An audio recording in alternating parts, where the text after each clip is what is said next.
Welcome to your favorite channel, where you'll learn everything you need to know to improve your health and lifestyle. Let's get started.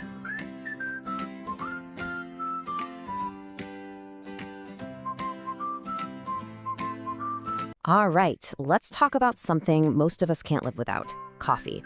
For literally billions of people, it's how we start the day. But when it comes to our health, the story of coffee has been, well, let's just say it's been all over the place. So today, we're going to get to the bottom of it. So what's the real story here? I mean, you've seen the headlines, right? One day, coffee's a miracle drink, the next it's on some kind of watch list. It's confusing. Well, that confusion is exactly what we're going to clear up right now. We're going to cut through the noise and look at the real science to separate fact from fiction. So here's our game plan. First, we'll take a quick look at why there's been so much back and forth. Then we'll dive into the pretty powerful evidence that connects coffee to a longer life. We'll even zoom in on the bean itself to find its secret weapon, see how it actually protects you on a cellular level, and then we'll wrap it all up with a super simple guide to make sure you're getting the absolute most out of every cup. Okay, so first things first, why was coffee ever the bad guy? It turns out the scientific view on our favorite brew has been on a bit of a roller coaster ride. Yeah, you read that correctly. Back in 1991, the World Health Organization itself put coffee on a list of things that could possibly cause cancer. The main worry was about a compound called acrylamide, which can show up when you roast the beans. And this wasn't just some fringe idea. The fear got so intense that it led to a law in California requiring cancer warning labels on coffee. It was definitely a scary time to be a coffee lover. But then, the story took a huge turn. After scientists looked at more than 1,000 studies, the whole narrative did a complete 180. What they found was that coffee wasn't just not linked to cancer, it was actually associated with a lower risk for some types. And you know what? This is a fantastic example of science doing its job. As we get more and better evidence, our understanding gets clearer. Okay, so with those old fears put to bed, a much more exciting picture started to emerge, one that actually connects coffee to a longer, healthier life. So let's look at the big data. 19%. What does this number mean? Well, it's a pretty huge deal. It comes from a major study that crunched data from the National Health and Nutrition Examination Survey. And what it found was that people who drank 1 to 2 cups of coffee a day had a 19% lower risk of dying from any cause compared to people who didn't drink coffee. Just let that sink in for a second. That is a massive benefit from something so simple. Now, what's really fascinating is the pattern they found. It's what scientists call a U-shaped association. As you can see, the biggest drop in risk, that sweet spot, is right there in the 1 to 2 cups per day range. But check this out. Even the people drinking more than 3 cups a day still had a lower risk of mortality than the non-drinkers. So while moderation seems to be best, the benefits don't just vanish if you enjoy that 3rd cup. So this begs the obvious question: why? What's going on inside that coffee bean that gives it these amazing powers? It's easy to just think, oh, it's the caffeine, but that's not the main event here. The real magic is coming from somewhere else. The answer is a group of compounds called polyphenols. You can think of these as a plant's natural defense system, and they have powerful antioxidant properties. Coffee, it turns out, is absolutely loaded with them. And the most important one, the real superstar in coffee, is called chlorogenic acid, or CGA for short. That's the one we're going to focus on. Okay, so we've got our hero compound, CGA. But how does it actually work its magic? To understand that, we need to zoom way, way in, right down to the cellular level to see how it protects our bodies from the inside out. So to get why the solution is so great, you gotta understand the problem first. Every single day, your cells are under attack. You get an inflammatory trigger, something like this protein called TNF-alpha, and it kicks off a storm of these really harmful molecules called reactive oxygen species, or ROS. The best way to picture this is like tiny little sparks of fire starting all over the inside of your cell. If those fires don't get put out, they cause a ton of damage called oxidative stress, which can eventually lead to the cell just giving up and dying. And this is where the hero of our story, CGA, makes its entrance. When that chlorogenic acid from your coffee gets into the cell, it's basically like a microscopic fire extinguisher. It immediately gets to work putting out all those little fires. The research shows it directly knocks down the levels of those nasty ROS molecules, which calms down the inflammation and stops the damage in its tracks, basically saving the day for your cell. Knowing the science is awesome, but the real question is, how do we use it? So let's turn all this knowledge into a super practical guide to get the absolute most health benefits out of your daily coffee ritual. First up, and this might surprise you, how you brew your coffee actually matters a lot. If you use an unfiltered method, like a French press, or you make Turkish coffee, these oily compounds called diterpenes can get into your cup. The problem? They can raise your bad LDL cholesterol. But the fix is incredibly simple. Just use a paper filter. The paper is amazing at trapping most of these compounds, making a regular drip coffee a much better choice for your heart. Okay, next up is timing. This one is huge. We all know you shouldn't chug a coffee right before bed, but its effects last way longer than you probably think. Research has shown that having caffeine even 6 hours before you go to sleep can seriously mess with your sleep quality.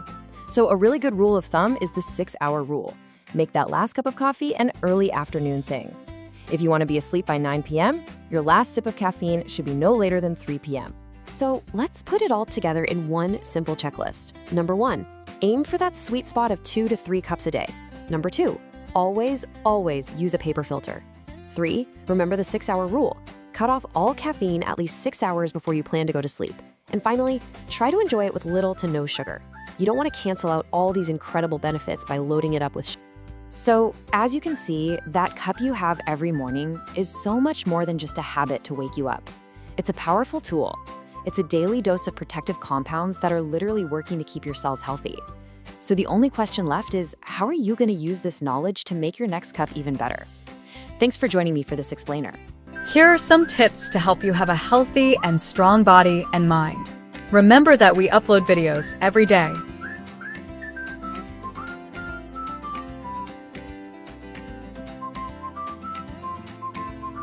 Okay, let's talk about a word you've probably heard buzzing around a lot lately, biohacking.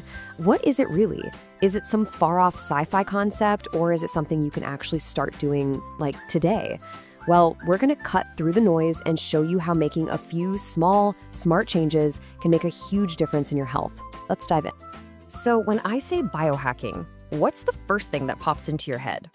Are you picturing cyborgs, high-tech labs, or maybe, just maybe, your next healthy habit? The truth is, it's way more down to earth than it sounds. It's really about giving you the power to take control of your own biology. At its heart, this is all it is. So forget the crazy sci-fi stuff for a minute. Biohacking is simply about making small, strategic tweaks to your lifestyle. The whole point is to improve your health, your well-being, and just feel better, both physically and mentally. It's not about a radical, scary overhaul. It's more like a smart upgrade to the life you're already living. I just love this quote from Dr. Anam Abood because it hits the nail on the head. You know, it's so easy to get distracted by all the fancy gadgets and expensive supplements out there. But the real power, the real results, come from nailing the basics. Get those right, and everything else is just the cherry on top.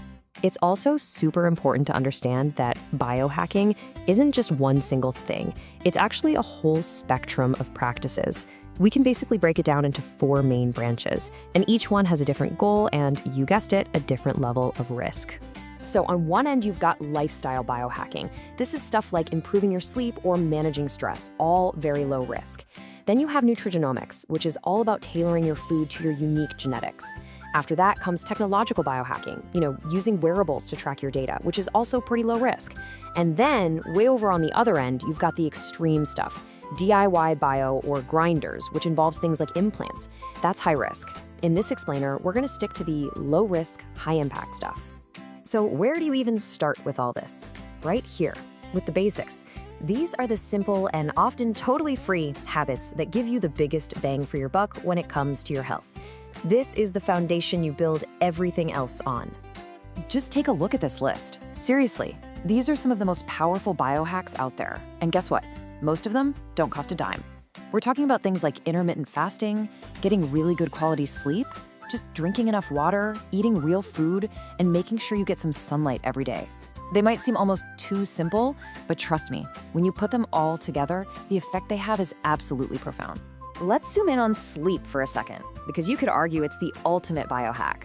Here are 4 super simple things you can do. 1, get some sunlight first thing in the morning. It helps set your body clock. 2, keep your bedroom cool. It signals to your body that it's time to sleep. 3, Try not to eat for about 3 hours before bed. This lets your body focus on repair, not digestion.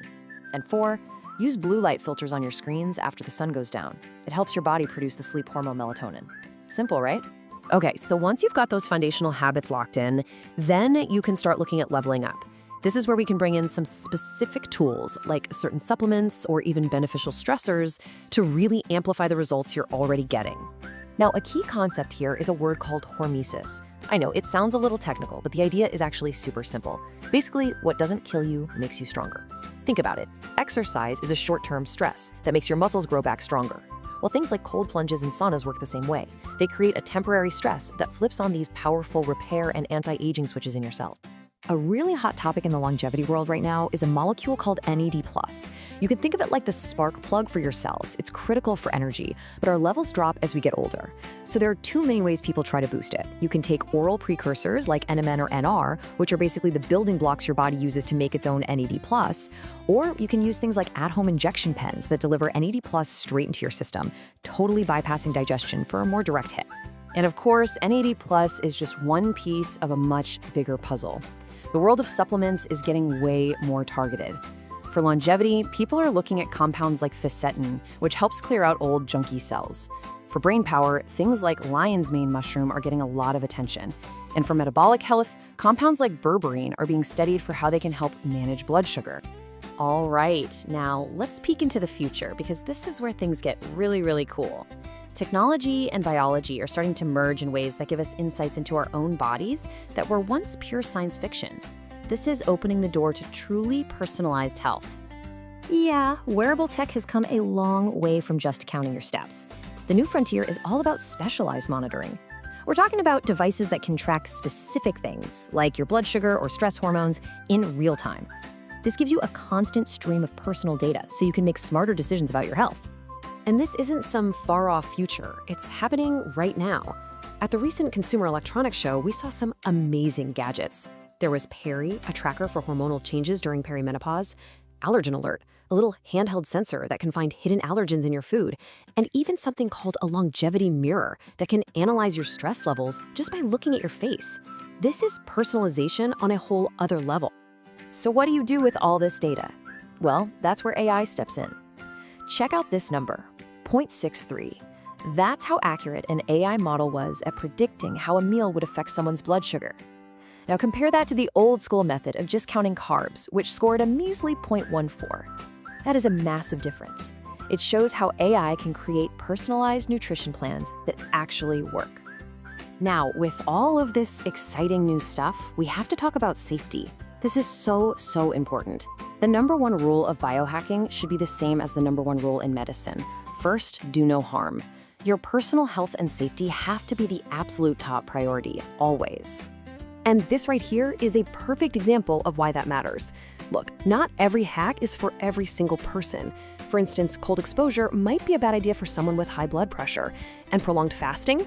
Definitely not recommended if you're pregnant. You have to know your own body and your own health situation before you start trying new things. So let's wrap this up with the golden rules for doing this safely. #1, and this is the most important, talk to a doctor before you make any major changes. 2, listen to your body. It's the best feedback you're ever gonna get. If something feels wrong, it probably is. 3, start small. Introduce one new thing at a time so you can actually tell what's working. And finally, with all this new tech, be smart about your data privacy. So what's the big takeaway from all of this? It's really about taking that first step. You don't have to do everything all at once. Just pick one thing. So my question to you is, what is the one small change you're gonna make first to start your own health journey? If you found this video helpful, please subscribe and help me reach my goal of 1,000 subscribers so I can bring you better content. See you tomorrow with a new video.